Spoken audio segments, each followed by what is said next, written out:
Halo Kultivator Junior, selamat datang di dunia novel. Bab 6378. Kebanggaan Tianjian Chanhua. Dengan bantuan Tianjian King Yuan, mata yang tadinya bermasalah sembuh dalam waktu singkat. Chu Feng segera berdiri dan mendapati Tianjian King Yuan sedang menatapnya. Tetapi pada saat ini, mata Tianjian King Yuan tidak lagi memiliki pupil biru muda. Matanya sebenarnya kosong. Tetapi jelas bahwa mata kosong itu tidak memengaruhi penglihatannya, yang hanya berarti bahwa mata biru itu adalah sarana khususnya. Chu Feng, kamu baik-baik saja? Tanya Tianjian King Yuan. Semuanya baik-baik saja sekarang senior. Terima kasih, senior. Chu Feng membungkuk. Tidak perlu berterima kasih padaku. Kau rela melakukan ini hanya untuk membantuku. Tidak ada alasan bagiku untuk berpangku tangan, kata Tianjian King Yuan. Senior, apakah warisannya berjalan lancar? Tanya Chu Feng. Ya, Tianjian King Yuan mengangguk pelan, lalu melambaikan lengan bajunya, dan bayangan pedang beserta jimat itu terlepas dari tubuhnya dan kembali memasuki batu nisan. Mengapa dia dikirim kembali ke batu nisan?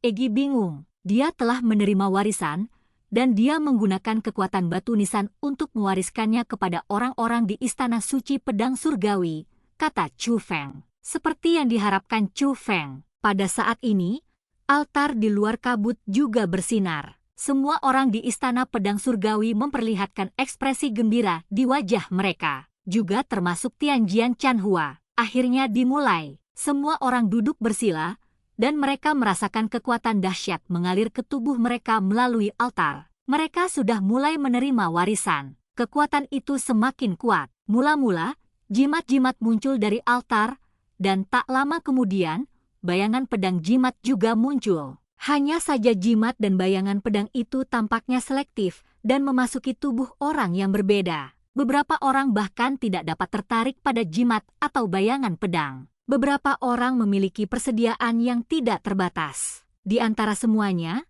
Tianjian Chanhua menarik bayangan pedang jimat paling banyak. Dengan integrasi jimat dan bayangan pedang ini, di belakang banyak orang di Istana Pedang Surgawi, bayangan pedang panjang muncul. Itulah kekuatan garis keturunan mereka. Akan tetapi, meskipun keduanya merupakan kekuatan garis keturunan Istana Suci Pedang Surgawi, terdapat perbedaan yang jauh jika dibandingkan dengan kekuatan garis keturunan Tianjian King Yuan. Belum lagi kekuatan darah orang-orang tersebut yang ukurannya sangat kecil, bahkan bentuk pedang mereka pun belum lengkap, banyak di antaranya yang hanya berupa prototipe. Bahkan Tianjian Chanhua, jenius terkuat di antara para jenius saat ini, hanya memiliki kekuatan garis keturunannya untuk membentuk pedang raksasa setinggi 1000 meter. Meskipun bentuknya relatif lengkap, pedang itu masih sedikit lebih rendah daripada Tianjian King Yuan. Namun, kekuatan darah inilah yang menonjol di antara orang banyak. Seperti yang diharapkan dari Nona Chanhua. Itu menakjubkan. Bahkan generasi tua pun terkesima. Generasi muda sangat iri. Tianjian Chanhua tetap tenang, seolah-olah dia sudah terbiasa dengan tatapan semua orang. Jumlah bayangan pedang jimat terbatas, dan mereka cepat memudar, dan akhirnya menghilang sepenuhnya, dan bahkan cahaya altar pun menghilang. Semua orang tahu bahwa warisan berakhir di sini.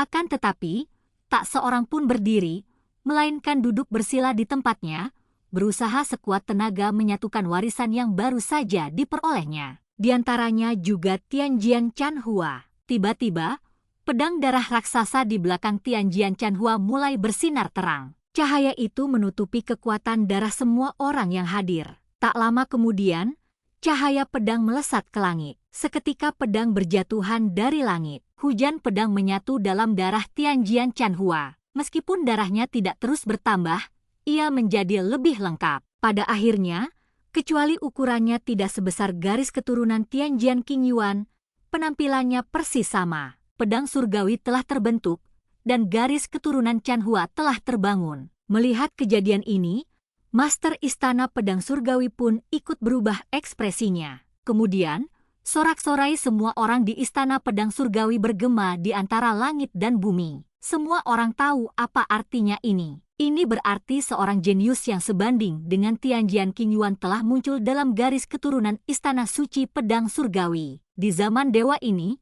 Munculnya seorang jenius seperti itu sangatlah penting. Bahkan kepala istana pedang surgawi pun gemetar karena kegirangan dan tidak dapat berhenti tertawa. Tak lama kemudian, Tianjian Chanhua membuka matanya. Wajahnya tetap tenang, tetapi hatinya sudah dipenuhi kegembiraan. Kebangkitan garis keturunan adalah hal yang sangat sulit di istana pedang surgawi. Bohong kalau aku bilang tidak bersemangat. Dia perlahan mengangkat kepalanya dan menatap pemandangan yang terbangun di kehampaan tempat hujan pedang masih mengalir deras. Ada sedikit kehilangan di matanya. Sayang sekali Chu Feng tidak ada di sini. Kalau dia ada di sini, pasti dia menyesal menolakku sekarang. Nggak perlu nunggu lagi, kan? Tapi itu tidak masalah. Aku tidak akan memberinya kesempatan lagi. Aku ingin dia menyesalinya seumur hidupnya. Tianjian Chanhua menghela nafas dalam hati. Meskipun dia tampak tenang di permukaan, penolakan oleh Chu Feng menjadi duri dalam hatinya. Itu menusuk harga dirinya sebagai seorang yang berbakat. Hanya dengan membuat Chu Feng menyesal, dia bisa mendapatkan kembali harga dirinya. Dan pada saat ini, kabut aneh mulai berputar, dan tak lama kemudian dua sosok muncul dan terbang ke udara. Melihat kedua orang ini, wajah semua orang berubah drastis dan mata mereka menjadi rumit. Ini termasuk Tianjian Chanhua, karena orang yang datang adalah leluhur mereka, Tianjian Qingyuan. Mereka sudah tahu bahwa Tianjian Qingyuan pergi jauh ke dalam kabut untuk membantu mereka memperoleh warisan. Alasan mengapa mereka terkejut dan heran adalah karena orang lain. Chu Feng. Chu Feng, kenapa dia bersama Tuan Qingyuan?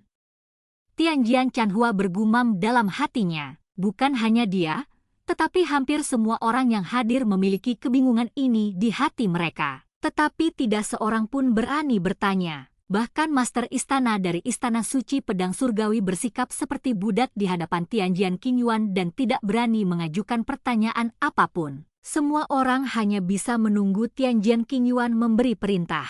Sudah terbangun garis keturunanmu.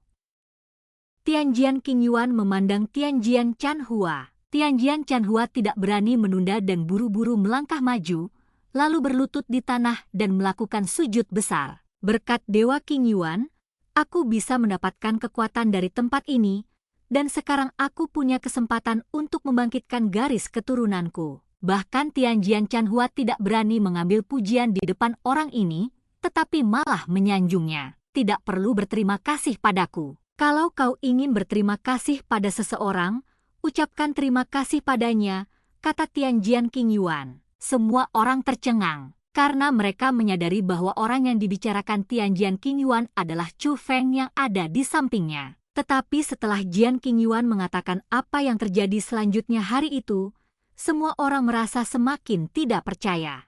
Hari ini, aku bisa mendapatkan warisan tempat ini dengan sangat cepat, semua berkat Chu Feng. Mendengar ini, Tianjian Chanhua merasa kepalanya akan meledak. Kekuatan warisan yang diperoleh dengan susah payah ini sebenarnya ada hubungannya dengan Chu Feng?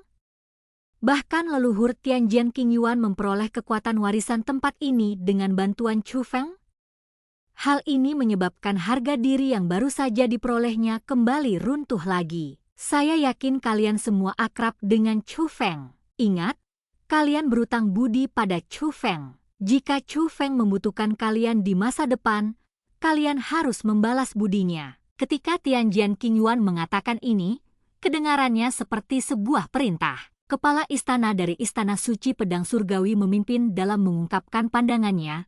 Tuan Qingyuan, yakinlah, urusan Chu Feng di masa depan akan menjadi urusan Istana Suci Pedang Surgawi kita. Melihat hal itu, Eji pun girang sekali. Wah, identitas Tianjian Qingyuan ternyata lebih rumit dari yang kubayangkan. Bantuanmu tidak sia-sia, Eji mendesah.